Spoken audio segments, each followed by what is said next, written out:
आपल्या सगळ्यांना माहिती आहे की सत्ययुगात एक समुद्र मंथन झालं होतं, जिथे अमृत मिळवण्यासाठी देवांनी समुद्राचं मंथन केलं होतं. आणि ते कसं केलं होतं? मंदारचल पर्वताची रवी बनवली, वासुकीची रशी बनवली आणि त्या पद्धतीने झालं होतं ते समुद्र मंथन. पण आजच्या कलियुगात समुद्र मंथन करायचं असेल तर कसं करायचं? टेक्नॉलॉजीच्या माध्यमातूनच ना. पण कशा प्रकारे? तेच सांगायला येत आहेत जितेंद्र सैनी आणि गौतमी.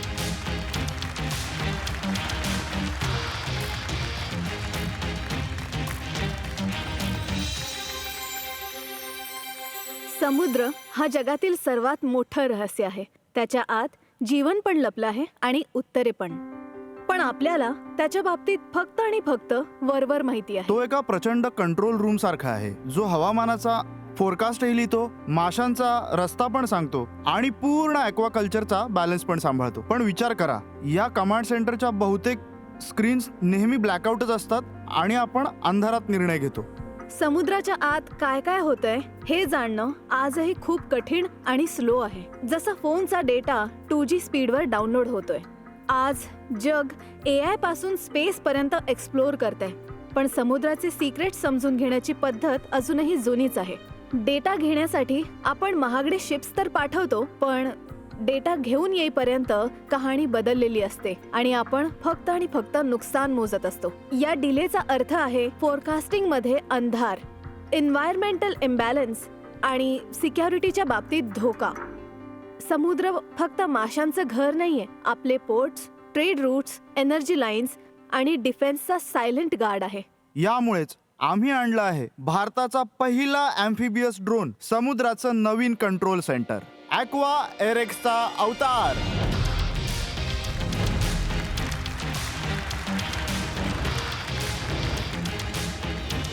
हा अवतार हवेत उडतो, समुद्राच्या आत डुबतो आणि रिअल टाइम डेटा घेऊन येतो. फास्ट, स्वस्त आणि सेफ. हे फक्त सायन्स नाही, हे ओशन इंटेलिजन्स आहे. पोर्ट सिक्युरिटी पासून एनर्जी, इन्फ्रास्ट्रक्चर आणि एन्व्हायरमेंट सगळ्यांसाठी गेम चेंजर आहे. हा आहे समुद्राचा मॉडर्न मेकओव्हर. अवतार, समुद्रापासून सुरक्षेपर्यंत सगळं काही एका उड्डाणात. तर टायटन्स, या समुद्राच्या लीपमध्ये आमच्या बरोबर जुळण्यासाठी आम्हाला तुमची मदत हवी आहे आणि 2 करोड रुपये in return of 3% of our company. तर तुम्ही आमच्याबरोबर अवतारचे उड्डाण घेण्यास तयार आहात?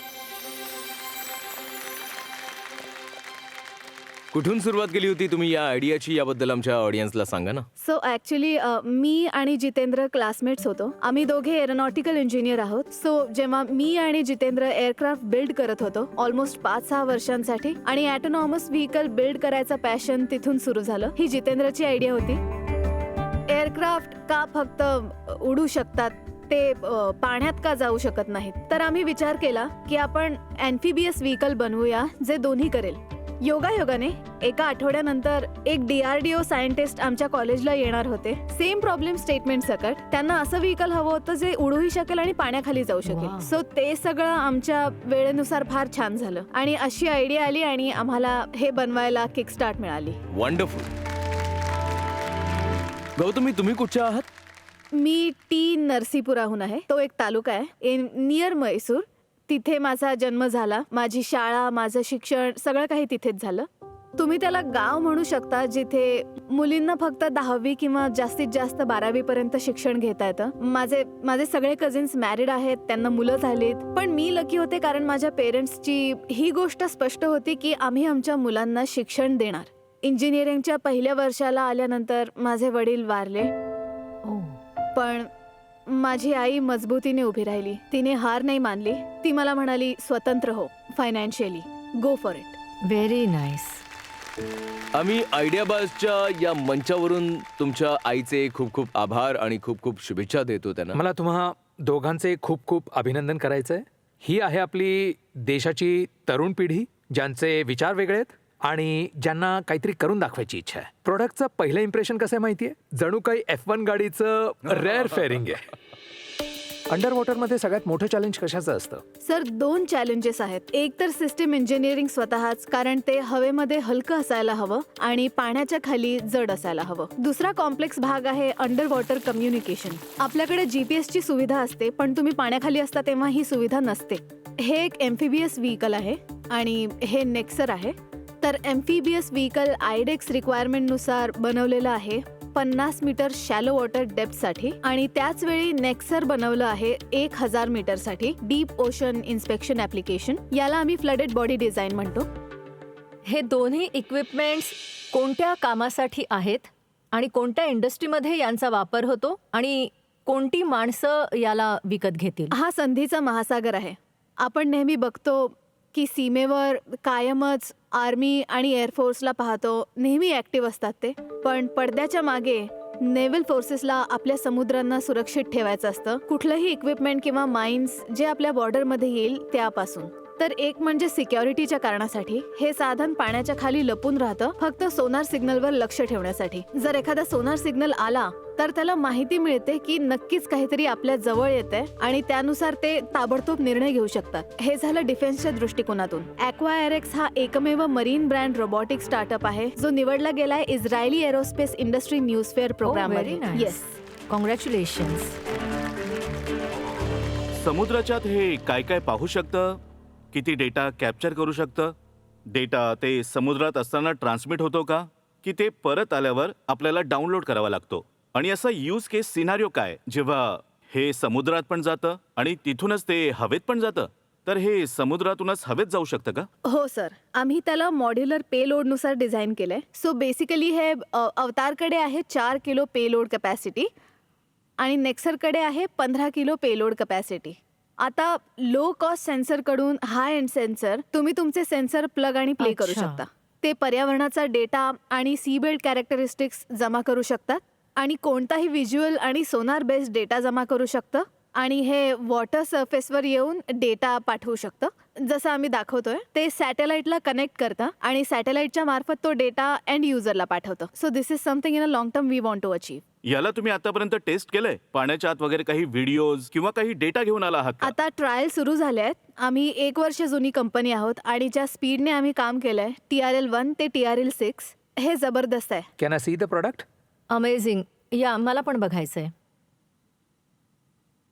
तर हे तुम्ही टेस्टिंग अजून स्विमिंग पूलमध्येच केलंय, खाऱ्या समुद्रामध्ये नाही नाही. सर, आम्ही ते आता महिन्याभरात करणार आहोत. तसंही अनुपमजी, जर तुम्हाला डायव्हिंग करायचं असेल तर आधी डायव्हिंग स्विमिंग पूलमध्ये शिकावं लागतं.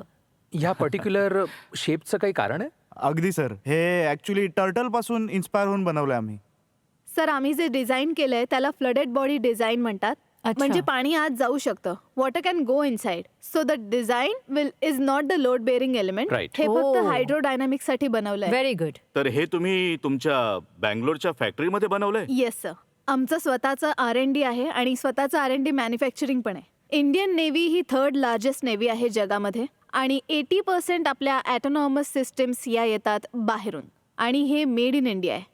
आमच्याकडे ऑलरेडी व्हिएतनाम डिफेन्सने साईन केलेला LOI आहे, Oh. फिलिपिन्सने साईन केलेला LOI सुद्धा आहे आणि आम्ही साऊथ ऑस्ट्रेलियन डिफेन्स बरोबर सुद्धा डील करत आहोत. सगळ्या गव्हर्नमेंट्सकडून खूप कॉल्स येतात. Very good. चला तर मग मार्केट डिमांड पण घेऊया एकदा. तर ऑडियन्स, ही वेळ आहे मार्केट डिमांड पाहण्याची. तुमची वेळ सुरू होते आता.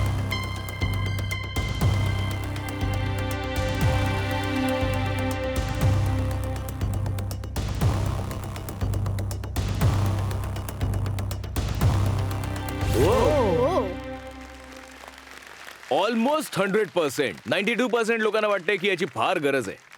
चला तर मग टायटन्सना विचारूया की तुम्ही यांच्यासोबत हात मिळवणार की नाही. सर, हात तर ठीक आहे, आधी काही प्रश्न तरी विचारूया. मला सांगा मॅडम, तुम्ही हे पैसे जेव्हा रेज कराल, टोटल तुमचे 2 आणि आधी तुम्ही 3 घेतलेत, तर टोटल 5 करोड होणार, बरोबर? जर हे तुम्ही रेज ते 3 करोड म्हणजे मागचे लास्ट इयर आम्ही रेज केले होते. आणि ते संपलेत का? बॅलन्स आता बँकेत आहे अप्रॉक्सिमेटली 1 करोड. ठीक आहे. आमच्याकडे एवढे आहेत. आता आम्हाला रेज करायचं आहे टोटल कॉर्पस ऑफ 1 मिलियन 1 म्हणजे मिलियन म्हणजे 8 करोड. 8 करोड. करेक्ट. ठीक आहे. हे रेज केल्यानंतर तुम्हाला पुढे पण रिक्वायरमेंट असणार की नसणार आहे? सर, डेफिनेटली जर तुम्हाला ग्लोबल जायचं असेल, जर तुम्हाला मार्केटमधील इस्रायली चायनीज सिस्टमला हरवायचं असेल तर डेफिनेटली रेज करावं लागेल. मी ऑफरकडे जाण्यापूर्वी तुम्ही एकदा तुमची अपेक्षा सांगा. सर, आम्हाला हवे 2 करोड 3% इक्विटीसाठी. तुम्ही जे बोललात 16 करोड, ठीक आहे, व्हॅल्युएशन झालं होतं लास्ट टाइम, तुम्ही त्याच्या 4 टाइम घेत आहात. आम्हा गरिबांवर दया करून या 16 करोडला तुम्ही 30 करोड केलं हां. तर आम्हा अगदीच. लोकांना सुद्धा थोडा इंटरेस्ट येईल. 2x valuation of their last valuation, Yeah. 0.4x, which is a fair ask. मला पण असं वाटतं की 30-32 करोडचं valuation is a proper ask. आणि त्या व्हॅल्युएशनवर आम्ही सगळेच इन्व्हेस्ट करायला तयार होऊ. काय काय ऑफर आहे तुमची सांगा जरा. जर 30 करोडचं हे व्हॅल्युएशन देत असतील तर मी तयार आहे 1 करोड इन्व्हेस्ट करायला. 1 crore at the valuation of 30 crore. Yes. Jimmy तुम्ही सांगा. 50 lakh okay at 30 crore valuation. Okay. शैली.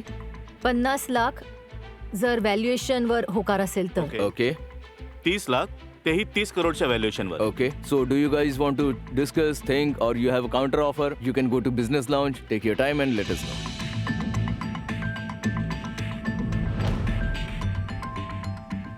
This product will have to go through a Lot lot of of testing. fine tuning. Testing हा एक part आहे, fine tuning आणि manufacturing. Just now it's an assembly line. They have not even made full prototype. म्हणूनच जी valuation केली आहे ती ठीक we आहे. शुड आस्क देम 45 आणि मला असं याच्यावर? वाटतं ते 30 ऐवजी 50 वर तयार होते. तुला काय वाटतं? 50 असेल तर किती होईल? So according to me, manufacturing मध्ये यांना नाही म्हणता म्हणता 15-20 करोडची इन्व्हेस्टमेंट नक्कीच लागेल. कमी वाटतंय ना? नाही तेवढं नाही. 30 वर स्टिक करतोय हा आपण. हा 30 वर थांबू आपण.